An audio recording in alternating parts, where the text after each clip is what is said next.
করলেন আল্লাহ পাক রব্বুল আলামিন। যেই নবীকে সৃষ্টি না করলে আল্লাহ পাক রব্বুল আলামিন কুল কায়নাত 18,000 মাখলুকাত কিছুই সৃষ্টি করতেন না। এই নবীকে পেয়ে আমরা সকলে খুশি না বেজার? কারা কারা খুশি হাত তোলেন। নারে তাকবীর, নারে তাকবীর। আল্লাহু আকবার। খায়রুকুম মান তাআল্লামাল কুরআন ওয়া আল্লামা।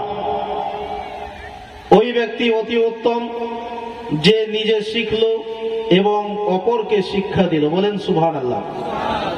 যে নিজে শিখলো এবং অপরকে শিক্ষা দিল। কি শিক্ষা দিল? দ্বীন ইসলামের শিক্ষা দিল, কোরআনের শিক্ষা দিল। তাহলে আমরা ভাগ্যবান যে আমরা নিজে শিখলাম এবং অপরকে শিক্ষা দিয়ে তাদেরকে আলোকিত করলাম, আর তাদের ইলমিয়াতের জোরে গোটা দুনিয়া আলোকিত হবে। বলেন সুবহানাল্লাহ। কিন্তু আজকে মুসলমান শিক্ষিত সমাজ, আমরা মাদ্রাসায় বাচ্চাদের ভর্তি করতে চাই না, মাদ্রাসায় আমরা ছেলেদের দিতে চাই না। বাচ্চাদের মাদ্রাসায় পাঠালে কি হবে এর গুরুত্ব আমরা কেউ জানি না। আজকে যদি জানতাম তাহলে আমাদের মাদ্রাসায় 60-70 নয়, বরঞ্চ হাজার হাজার ছাত্র মাদ্রাসায় ভর্তি করতাম। আমরা জানি মাদ্রাসায় বাচ্চা ভর্তি করলে কি হবে, মাদ্রাসায় ছাত্র দিলে মাদ্রাসায় মওলানা হবে, আর দাওয়াত খাবে, আর মাত্র 5 থেকে 6,000 টাকা বেতন পাবে। এতে কি আর সংসার চলবে? এই যে একটা আমাদের নিয়ম। একটা মানুষের যদি 4টা ছেলে থাকে তাহলে সব থেকে ভালো যেটা সেটা ইংলিশ মিডিয়ামে, আরো যেটা ভালো সেটা আরো ভালো জায়গায়, আর যেটা একটু কমজোরি, বুঝে কম, চলে কম, যেটা সব থেকে বেশি সমস্যা সেটাকে দেওয়া হয় মাদ্রাসায়। কথা বলেন ঠিক কিনা? আর সত্য বলছি তো? যেটা কম বুঝে সেটাকে মাদ্রাসায় দেওয়া হয়। আমরা নিজেরাই নিজের ধর্মকে আমরা ছোট করেছি, নিজেরাই ধর্মকে ছোট করেছি। আল্লাহর নবী হযরতে ঈসা আলাইহিস সালাম, কিন্তু আমরা মাদ্রাসায় বাচ্চাদের পাঠালে কি হবে, তার পরিণতি কি হবে আমরা শুনলে বুঝতে পারবো। আল্লাহর পয়গম্বর হযরতে ঈসা আলাইহিস সালাম একটা কবরস্থানের সামনে দিয়ে চলতে শুরু করলেন। যাওয়ার পথে দেখছেন কবরস্থানের সামনে যখন তিনি অতিবাহিত করেন, একটা কবরের মধ্যে ভীষণ আযাব হচ্ছে। তো ঈসা আলাইহিস সালাম ওই কবরের আযাবকে দেখে তিনি তাজ্জব হলেন, এগিয়ে গেলেন। ফেরার পথে যখন আবার ওই রাস্তা দিয়ে আসছেন, দেখছেন যে কবরের মধ্যে আল্লাহর রহমত বর্ষণ হচ্ছে। বলেন সুবহানাল্লাহ। তো ঈসা পয়গম্বরে আযম আল্লাহ পাক রব্বুল আলামিনের দরবারে ফরিয়াদ করলেন, আল্লাহ রব্বুল আলামিন, যাওয়ার পথে দেখলাম এই কবরস্থানের মধ্যে ভীষণ আযাব, আর ফিরার সময় দেখলাম এই কবরস্থানের মধ্যে আল্লাহ আযাব বন্ধ হয়ে গিয়েছে এবং তোমার রহমতের বর্ষণ হচ্ছে এবং জান্নাতের বাগান হয়ে গেছে। বলেন সুবহানাল্লাহ। তো ঈসা আলাইহিস সালাম আল্লাহ পাক রব্বুল আলামিনের দরবারে ফরিয়াদ করলেন, আল্লাহ রব্বুল আলামিন, এর ব্যাপার বুঝলাম না। যাওয়ার পথে দেখলাম কবরে আযাব, আর ফেরার পথে দেখলাম কবরের আযাব বন্ধ হয়ে গেছে। আল্লাহর দরবারে ফরিয়াদ করলেন ঈসা আলাইহিস সালাম।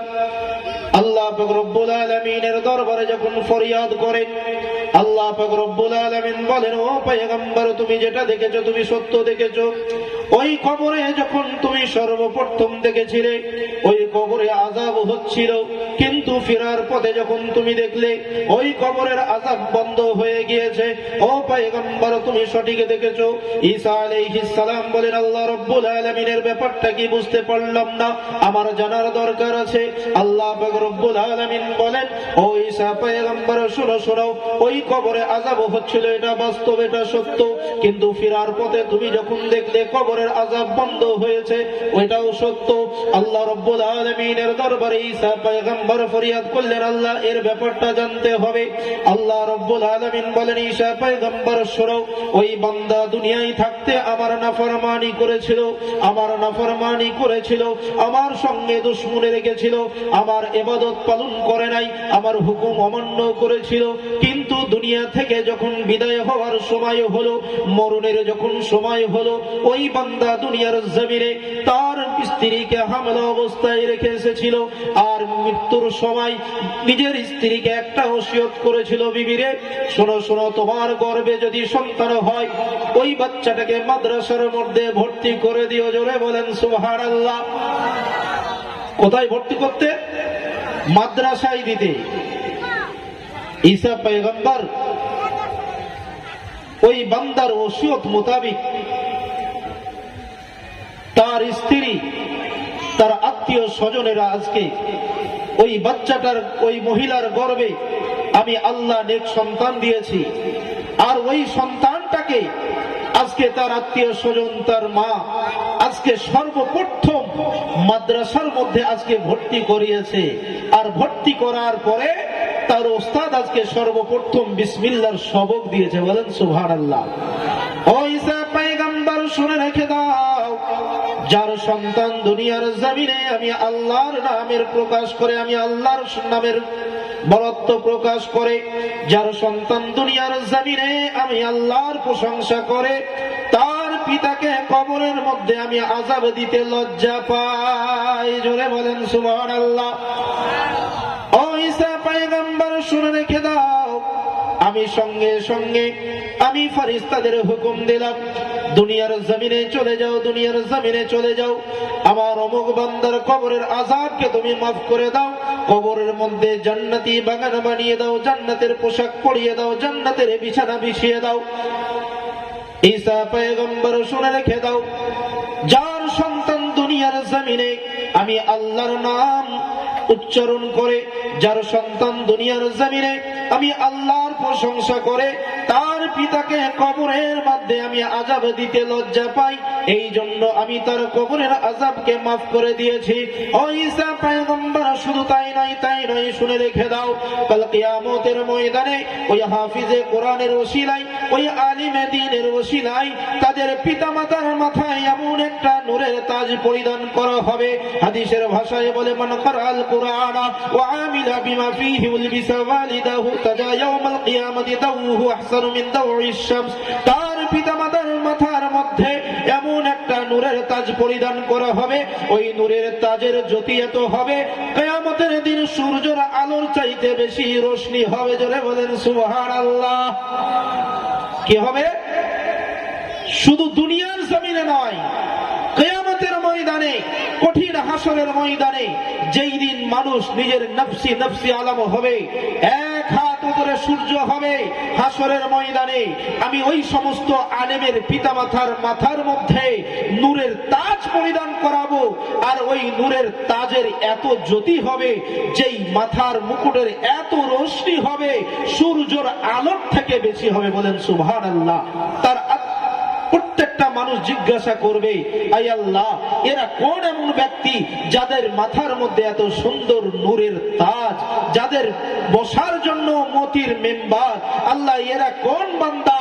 তারা জিজ্ঞাসা করবে, আমি বলবো এরা হচ্ছে তোমার প্রতিবেশী, এরা হচ্ছে তোমাদের আত্মীয় স্বজন, যারা তোমার সঙ্গে কাজ করতো ঠিক, তোমার সঙ্গে উঠা বসা করতো ঠিক, তোমাদের সঙ্গে তারা খেতি বাড়ি করতো ঠিক, কিন্তু তারা দুনিয়ার জমিনে এমন একটা কাজ করেছে যারা নিজের সন্তানকে আলেমে দ্বীন বানিয়েছে। বলেন সুবহানাল্লাহ।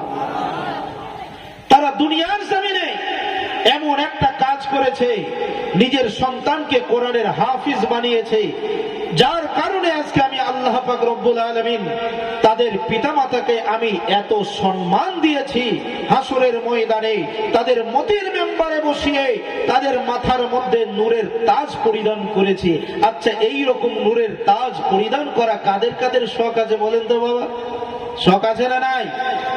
শখ যদি থাকে, ছেলে যদি থাকে, তাহলে মাদ্রাসায় ভর্তি করতে হবে, আর মাদ্রাসার দিকে লক্ষ্য দিতে হবে। যদি বাচ্চা যদি নিজের সন্তান না থাকে, তাহলে নাতি বা পোতাদেরকে ভর্তি করাতে হবে। সেটাও যদি সম্ভব না হয়, তাহলে নবীর ঘর মাদ্রাসা চলছে, মাদ্রাসার যে বাচ্চারা আছে তাদের দিকে লক্ষ্য দিতে হবে।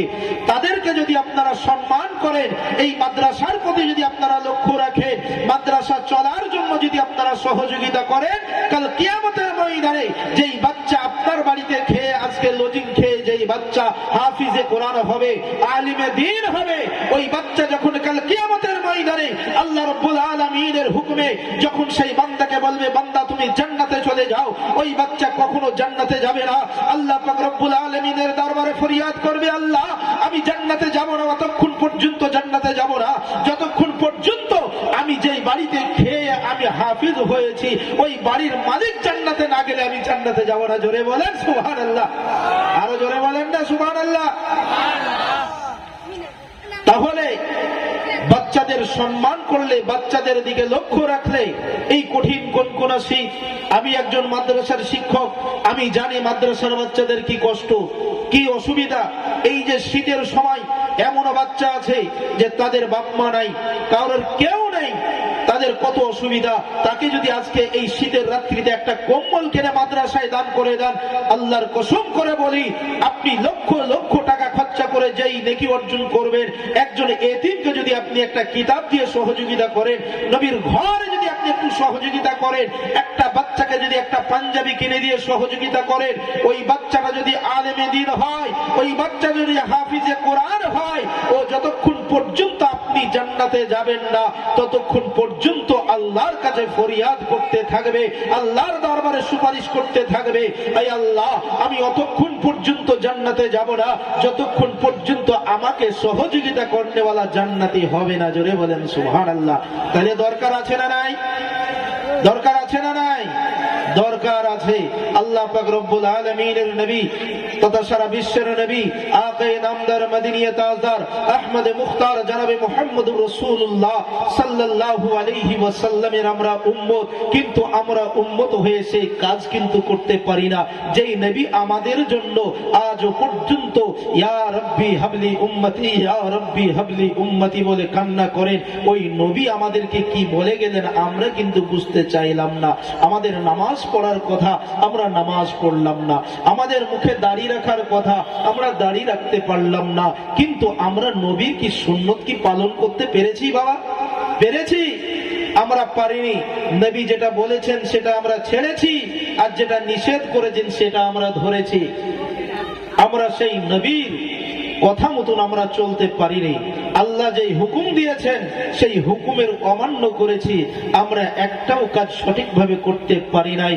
আমাদের জন্য আমার দয়ার নবী এখনো পর্যন্ত মদিনা শরীফের রওজা ইকদাসের মধ্যে আমাদের উম্মতের জন্য কান্না করেন। কাল কিয়ামতের ময়দানে তখনও তিনি কান্না করবেন, সিজদায় পড়ে যাবেন, ইয়া আল্লাহ আমার উম্মতের কি হবে, আমার উম্মতের কি হবে। যেই নবী দুনিয়ায় থাকতে আমাদের জন্য কাঁদলেন, কাল কিয়ামতের ময়দানে আমাদের জন্য কাঁদবেন। সেই নবীর কথা শুনে আমাদের চলা দরকার আছে না নাই? জোরে বলেন আছে না নাই? দয়ার নবীজি আমার মসজিদে নববীর মধ্যে বসে আছেন, মসজিদে নববীতে বসে আছেন, আর ওই অবস্থায় হযরতে জিবরিল আলাইহিস সালাম এসে আল্লাহর নবীর কাছে এসে হাজির।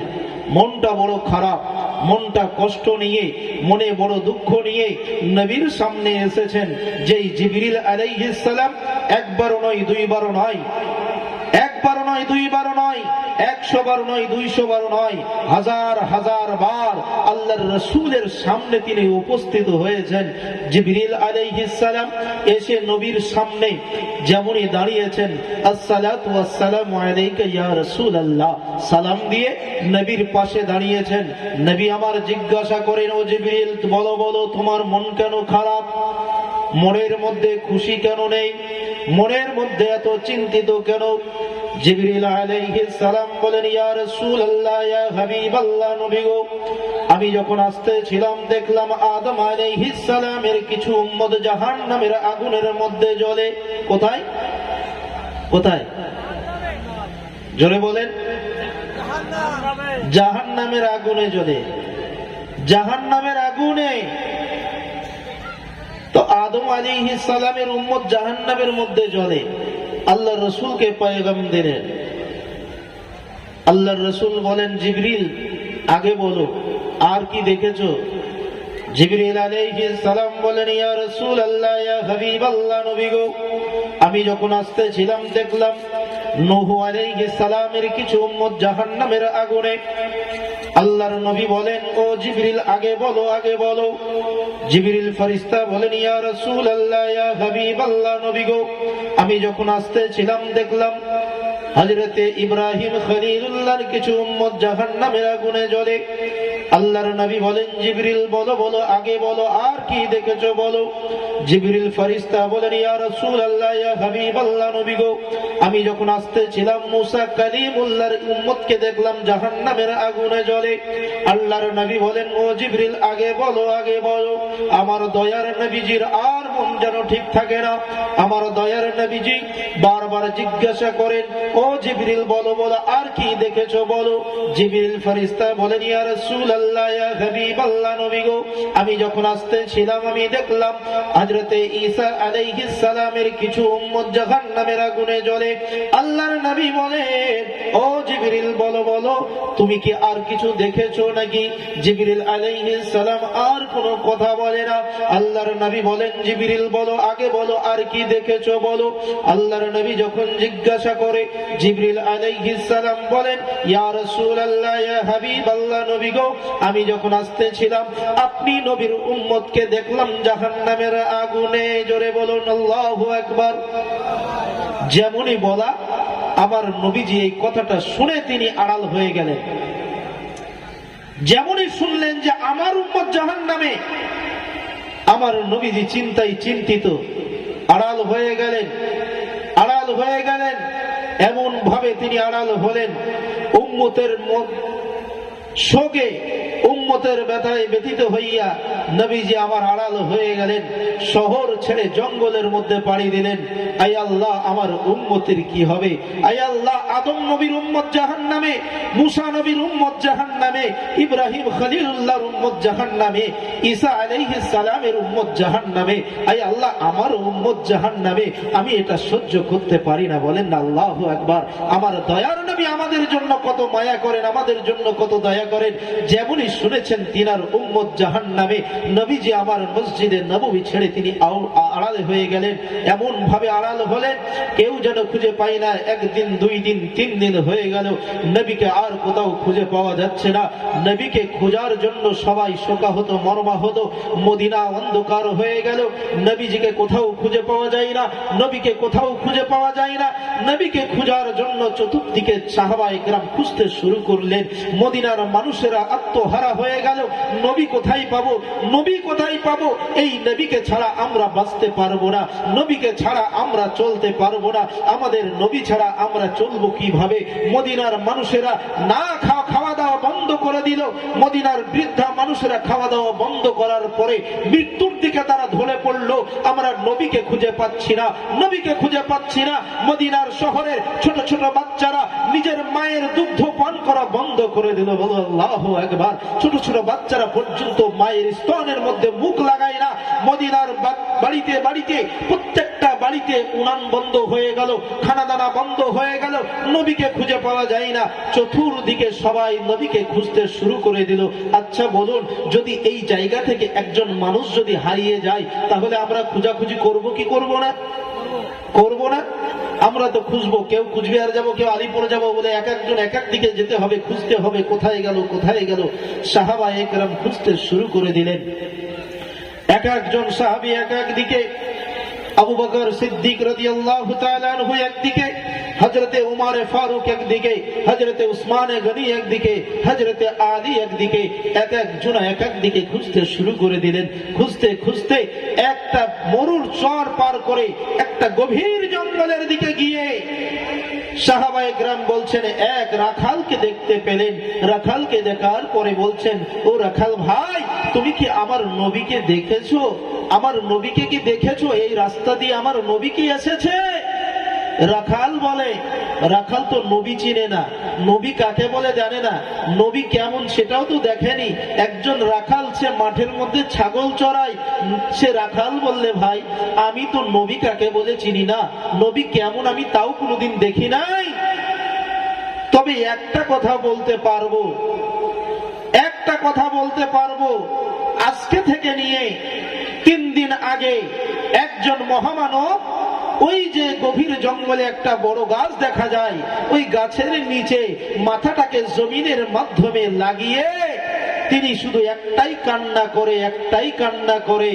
তাই কবি বলছেন, দয়ার রাসূল বিনে প্রাণ বাঁচে না, একবার দেখাও না আমার।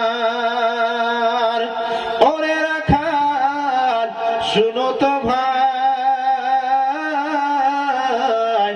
দয়ার নবী আমার গেছেন কোথায়? ওরে রাখাল শুনো তো ভাই, দয়ার নবী আমার গেছেন কোথায়?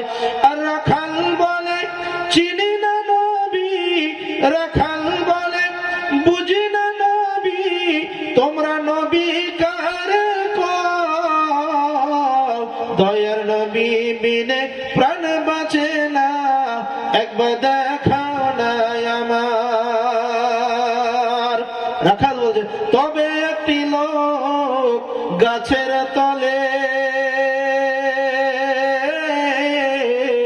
শুধু সিজদায় পড়ে কান্না করে। জোরে বলেন সুবহানাল্লাহ।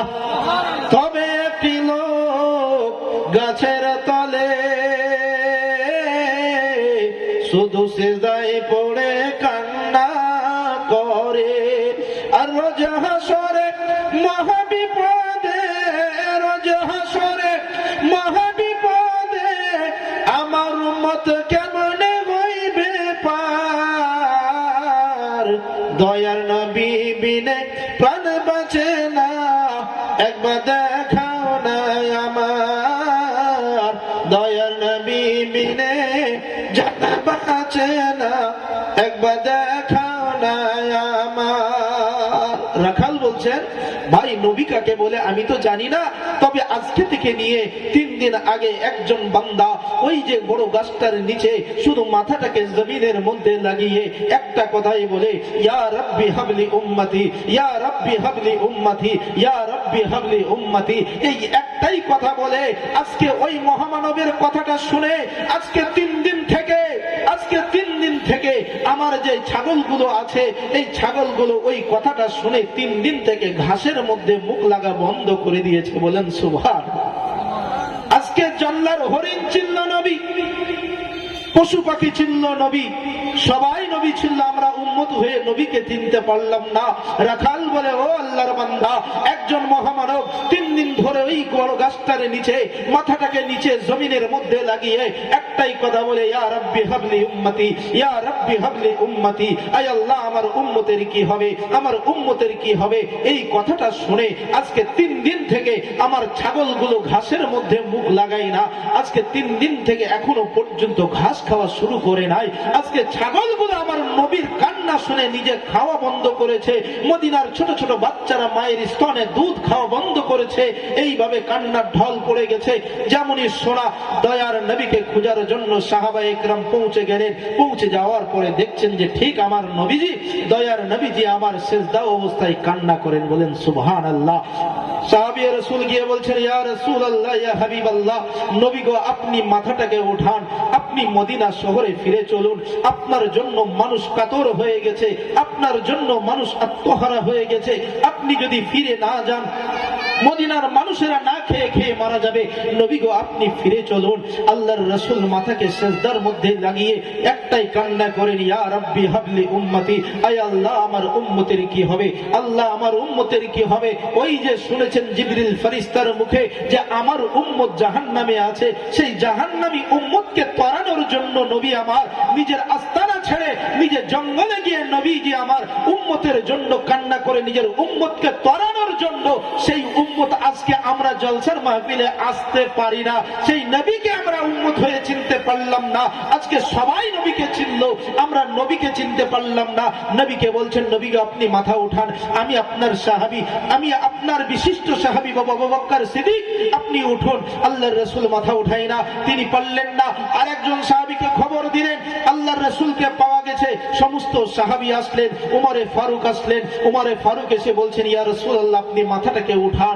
আপনি মাথা না উঠালে আজকে মদিনা শহর অন্ধকার হয়ে গেছে, কেউ মাথা উঠালো না। হযরতে উসমান গনিকে ডাকলেন। উসমান গনি আসার পরে নবীকে বলছেন, নবী গো আপনি মাথাটাকে উঠান। নবী যে আমার মাথা উঠালেন না। হযরতে আলীকে ডাকা হলো। হযরতে আলী এসে বলছেন, ইয়া রাসূলুল্লাহ, ইয়া হাবিবাল্লাহ, আপনি মাথা উঠান। আমি হচ্ছি আপনার বিশিষ্ট সাহাবী, যেই সাহাবী, আমি এমন একজন সাহাবী যেই সাহাবীকে আপনি এমন লকব দিয়েছেন যে আল্লাহর শেরে খোদা, মুশকিল কুশা।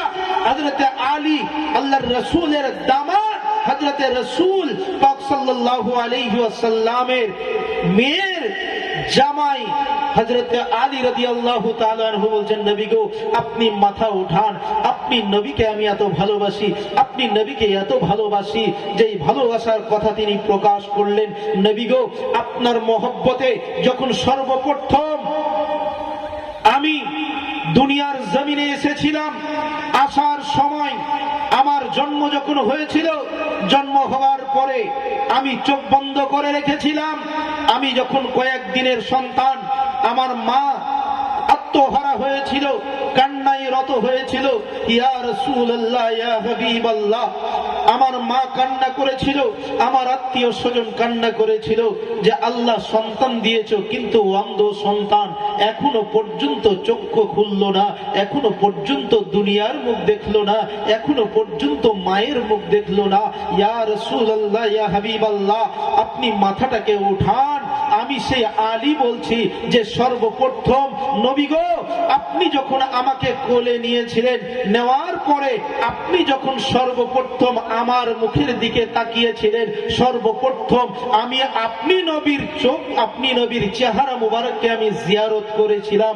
ইয়া রাসূলুল্লাহ, ইয়া হাবিবাল্লাহ, আমি কোন লোকের চেহারা দেখি নাই, সর্বপ্রথম যদি দেখেছি আপনি নবীর চেহারাকে আমি জিয়ারত করেছি, দেখেছি। ইয়া রাসূলুল্লাহ, ইয়া হাবিবাল্লাহ, আপনি মাথাটা উঠান। কিন্তু নবী আমার মাথা উঠাই না। একটাই টেনশন, তিনার উম্মতকে কিভাবে তিনি বাঁচাবেন।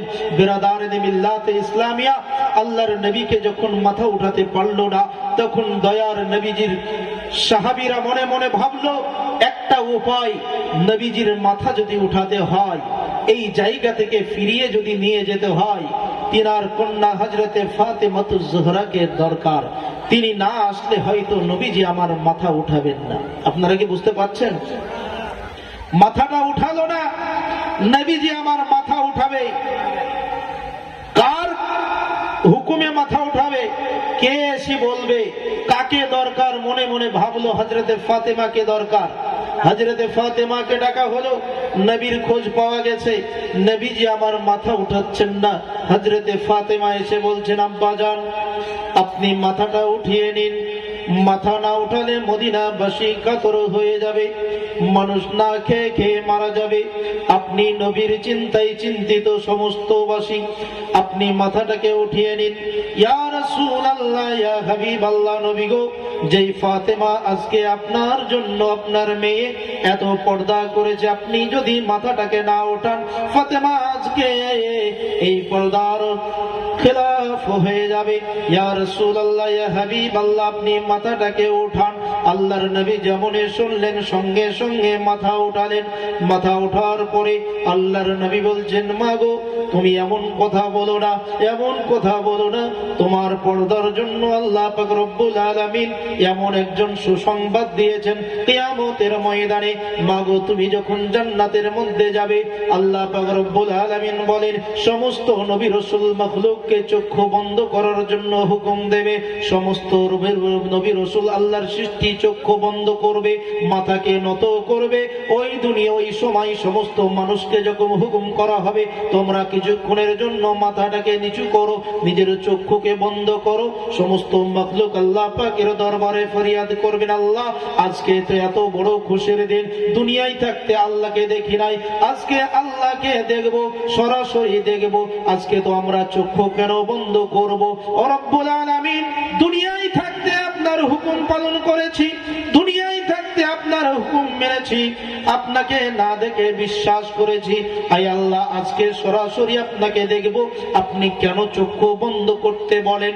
আমার আল্লাহ পাক রব্বুল আলামিন বলবে, ও আমার বান্দারা শোনো, আজকে আমার দোনোজাহানের বাদশাহ নবী মুস্তাফা সাল্লাল্লাহু আলাইহি ওয়াসাল্লামের কন্যা আজকে 70,000 হুরকে নিয়ে জান্নাতের মধ্যে পাড়ি দেবে। আমি চাই আল্লাহ, যেই বান্দি দুনিয়ার জমিনে পর্দার সম্মান করেছে, যেই বান্দি দুনিয়ার জমিনে এমন পর্দা করেছে, হাসরের ময়দানে যখন জান্নাতে যাবে, আমি আল্লাহ তাকে পর্দার সহিত জান্নাতের মধ্যে প্রবেশ করাবো। জোরে বলেন সুবহানাল্লাহ। আল্লাহ বলবেন, তোমরা চোখ বন্ধ করো।